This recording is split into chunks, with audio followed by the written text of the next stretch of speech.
Hello guys, welcome back to the channel. ഞാൻ വന്നിട്ടുള്ളത് 3 സിനിമയെക്കുറിച്ചാണ് പറയാൻ വന്നിട്ടുള്ളത്. അപ്പോൾ എല്ലാവർക്കും നമസ്കാരം എന്നൊക്കെ തുടങ്ങും ഗൈസ്. ആദ്യമായിട്ട് സംസാരിക്കാൻ പോകുന്ന സിനിമ നേര് മൂവിയാണ്. നേര് മൂവിയിൽ ലാലേട്ടൻ ആദ്യമൊക്കെ ഒരു എനർജി ലെവൽ താന്നിട്ടായിരുന്നു അഭിനയിച്ചിട്ടുള്ളത്.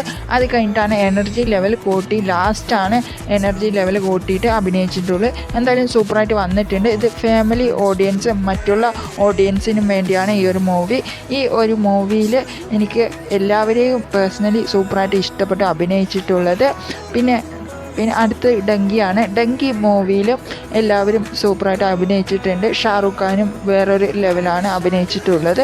എനിക്ക് പേഴ്സണലി ഈ ഒരു മൂവിയും സൂപ്പറായിട്ട് ഇഷ്ടപ്പെട്ടു ഗൈസ്. പിന്നെ നമ്മുടെ സലാറാണ്. സലാറിലെ പൃഥ്വിരാജിനെ കാണിക്കുന്നതെന്ന് പറഞ്ഞാൽ ഇൻ്റർവെൽ സമയത്താണ് ഇവർ പൃഥ്വിരാജിനെ കാണിക്കുന്നത്. ഈ ഒരു മൂവിയിൽ എനിക്ക് ഇഷ്ടപ്പെട്ടില്ല ഈ ഒരു മൂവി. ഇതൊരു സമയം പോകാൻ വേണ്ടി നിങ്ങൾക്ക് കാണാമെന്നതേ ഉള്ളൂ. ഇതെന്തായാലും ആ മ്യൂസിക്കൊക്കെ സൂപ്പറായിട്ട് വന്നിട്ടുണ്ട്. പിന്നെ പറയാനുള്ളത് എന്ന് പറഞ്ഞാൽ നിങ്ങൾക്ക് സമയം പോകാൻ വേണ്ടുമെങ്കിൽ ഈ ഒരു സലാർ മൂവി കാണാമെന്നതേ ഉള്ളൂ. എനിക്ക് പേഴ്സണലി സൂപ്പറായിട്ട് ഇഷ്ടപ്പെട്ടില്ല ഈ ഒരു മൂവി. അത് കാരണം കൊണ്ട് നിങ്ങൾ എല്ലാവരും ഈ ഒരു മൂവികളെ തിയേറ്ററിൽ തന്നെ പോയി ഇരുന്ന് കാണും. അപ്പോൾ കുറച്ച് പേർക്ക് ഈ ഒരു മൂവി ഇഷ്ടപ്പെടും. സലാർ KGF പോലെ തന്നെയാണ് ഒരുക്കി വെച്ചിട്ടുള്ളത് എന്ന് പറഞ്ഞിട്ട് നിങ്ങൾ എക്സ്പെക്റ്റ് ചെയ്തിട്ട് പോയി കാണാനിരിക്കണ്ട എന്നുള്ളതാണ് എനിക്ക് പറയാനുള്ളത്. അപ്പോൾ ഓക്കെ. അപ്പോൾ സിദ്ദിഖാണ് ഇതിൽ വില്ലനായിട്ട് വരുന്നത്. സിദ്ദിഖ് സൂപ്പറായിട്ട് അഭിനയിച്ചിട്ടുണ്ട്.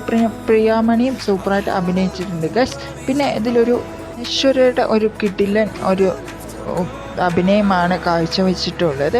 എനിക്ക് പേഴ്സണലി സൂപ്പറായിട്ട് ഇഷ്ടപ്പെട്ടൊരു അഭിനയം ഈ അനശ്വരയുടെ.